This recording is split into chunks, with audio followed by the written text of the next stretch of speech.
ভাবনার যে দোলাচল তার কেন্দ্রবিন্দুতে অবস্থান করছে বাবরি মসজিদ।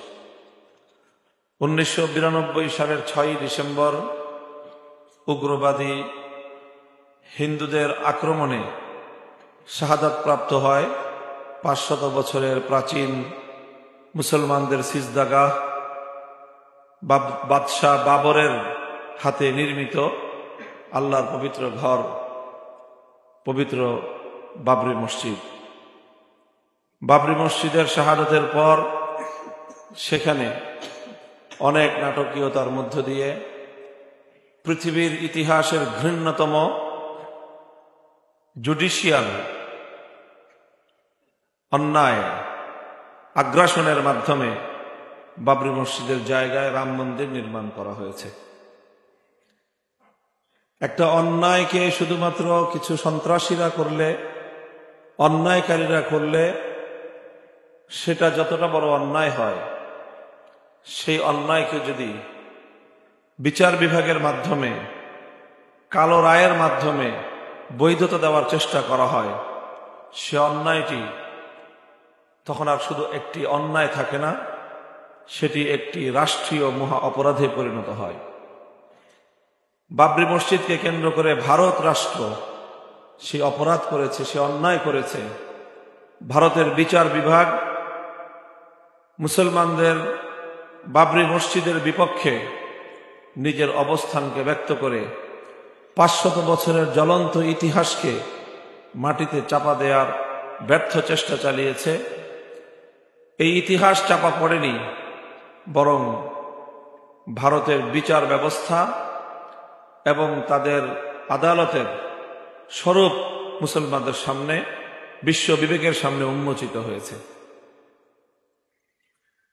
একটি অন্যায়কে শুধুমাত্র কিছু আইনি প্রক্রিয়ার মধ্য দিয়ে, কয়েকজন বিচারকের কলমের কালি দিয়ে জলজান্ত একটি ইতিহাসকে মুছে ফেলা যায় না। বাবরি মসজিদ নির্মিত হয়েছে যেখানে, সেখানে কল্পিত রাম মন্দিরের যে জন্মভূমির যে ইতিহাস, যে গালগল্প শোনানো হয়, তার ঐতিহাসিক কোনো ভিত্তি, কোনো সায়েন্টিফিকভাবে, বৈজ্ঞানিকভাবে অথবা ঐতিহাসিকভাবে প্রমাণ করবার কোনো ভিত্তি সেখানে নাই।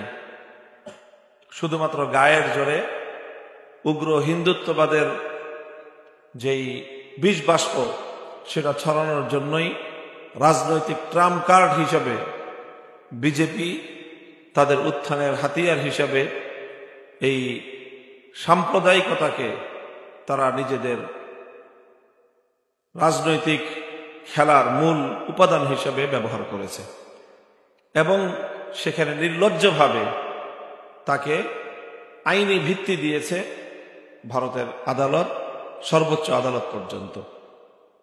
এটি ভারতের জন্য একটি কলঙ্কজনক অধ্যায়, এটি ভারতের জন্য একটি ন্যাক্কারজনক ঘটনা এবং এই বাবরি মসজিদ ইতিহাস 1992 সাল থেকে 2024 পর্যন্ত এসেই থেমে গিয়েছে বা থেমে যাবে, এটা কল্পনা করার কোনো কারণ নেই, চিন্তা করারও কোনো কারণ নেই।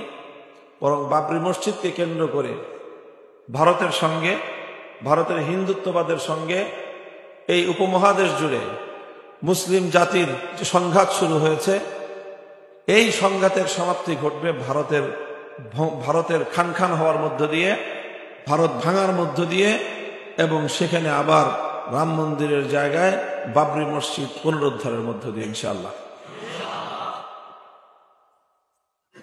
আমি বাবরি মসজিদ যখন শাহাদাত বরণ করে, আমরা তখন তরুণ, আমরা তখন ছাত্র।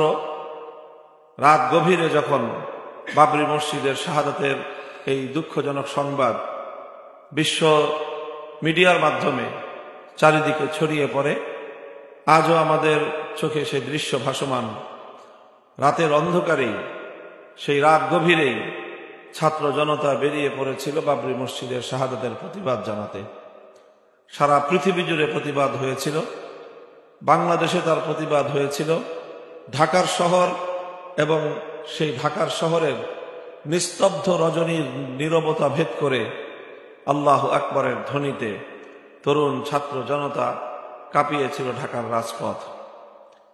মিছিল নিয়ে ভারতীয় দূতাবাস অভিমুখে মোহাম্মদপুর থেকে আমাদের ছাত্র ভাইয়েরা রওনা করেছিল। সেখানে পুলিশের মুহুর্মুহু আক্রমণে অনেক ছাত্ররা আহত হয়েছিল। অনেকেই মারাত্মক ধরনের ইনজুরি নিয়ে সেদিনের রাতের প্রতিবাদ কর্মসূচি সমাপ্ত হয়।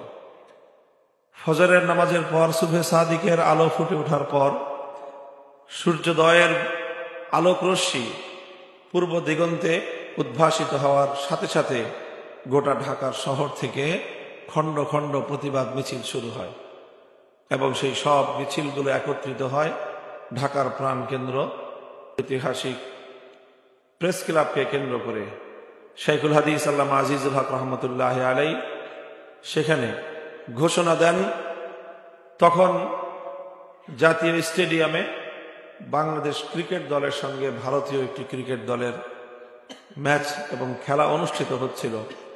প্রেস ক্লাব থেকে তিনি ঘোষণা দেন, উগ্র ভারত সরকার বাবরি মসজিদ শাহাদাতকে, তারা বাবরি মসজিদ ধ্বংসযজ্ঞকে প্রশ্রয় দিয়ে যে অন্যায় করেছে, সেই ভারত সরকার তাদের এই অন্যায়কে প্রত্যাহার না করা পর্যন্ত, এর প্রায়শ্চিত্ত না করা পর্যন্ত ভারতের সঙ্গে বাংলাদেশের কোনো যৌথ কার্যক্রম পরিচালিত হতে পারে না। এবং এই ভারত বাংলাদেশের মাটিতে আনন্দ উল্লাস করবে, খেলাধুলা করবে, আর এদেশের রক্ত ঝরা মুসলমানদের করুণ এই দৃশ্য দেখতে হবে, এটা কোনোদিনও হতে পারে না। কাজেই সেই ঘোষণার সাথে সাথে হাজার হাজার তাওহীদি জনতা ঢাকা স্টেডিয়ামমুখী, জাতীয় স্টেডিয়ামমুখী হয় এবং কিছুক্ষণের মধ্যেই সেই খেলা পণ্ড হয়। সারাদিন চলে মিছিলে মিছিলে ঢাকার শহর, বাংলাদেশ, মুসলিম বিশ্ব উত্তাল হতে থাকে। একটা পর্যায়ে গিয়ে সারা পৃথিবীর মুসলমানদের মুখপাত্র হিসেবে, বাংলাদেশের লক্ষ জনতার মুখপাত্র হিসেবে শাইখুল হাদিস আল্লামা আজিজুল হক রহমতুল্লাহ আলাইহি ঘোষণা করেন অযোধ্যা অভিমুখী বাবরি মসজিদ নির্মাণের লং মার্চ। 1993 সালের 2রা জানুয়ারি শুরু হয় ইতিহাস খ্যাত লং মার্চ। ঢাকার বাইতুল মোকাররম দক্ষিণ গেট চত্বরে লাখো জনতার সমাবেশের মধ্য দিয়ে লং মার্চের উদ্বোধনী পর্ব অনুষ্ঠিত হয়। সেই 2রা জানুয়ারি থেকে 4ঠা জানুয়ারি বাংলাদেশের সীমান্ত শহর যশোরের কেন্দ্রীয় বাস স্ট্যান্ডে বিশ্ব মিডিয়ার জরিপ অনুযায়ী 5 লক্ষাধিক মানুষের ইতিহাসের এক অনবদ্য তৌহিদি কাফেলার জমায়েত হয়। সেখানে বাংলাদেশের শীর্ষ ওলামায়ে কেরাম, রাজনৈতিক নেতৃবৃন্দ, শাইখুল হাদিস আল্লামা আজিজুল হক সাহেবের নেতৃত্বে সেই গণসমাবেশ শেষে পায়ে হেঁটে যাত্রা শুরু করে অযোধ্যা অভিমুখে। যশোরের বাস স্ট্যান্ড থেকে প্রায় 16 মাইল পথ পায়ে হেঁটে ঝিকরগাছা পর্যন্ত পৌঁছে সেই ইমানি কাফেলা।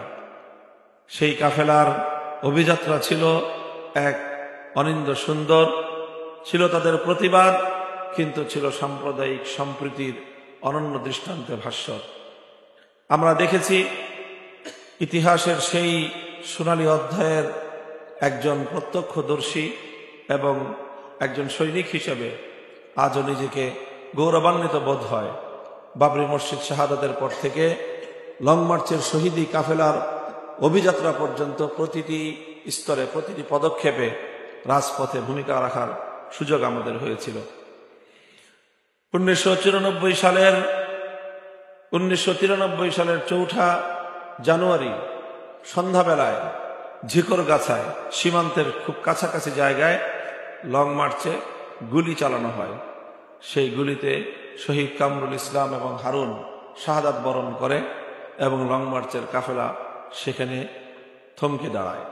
সেখান থেকে শাইখুল হাদিস রহমতুল্লাহ আলাইহি ঘোষণা দেন, আমরা আমাদের দায়িত্বটুকু পালন করলাম।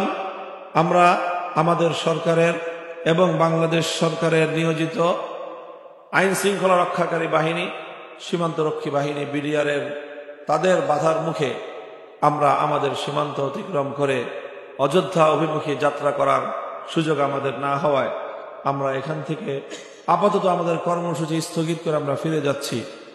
কিন্তু ঘোষণা দিলেন যে বাবরি মসজিদ নির্মাণের এই ঘোষণা না দেওয়া পর্যন্ত ভারতের প্রধানমন্ত্রীকে বাংলাদেশে পা রাখতে দেওয়া হবে না।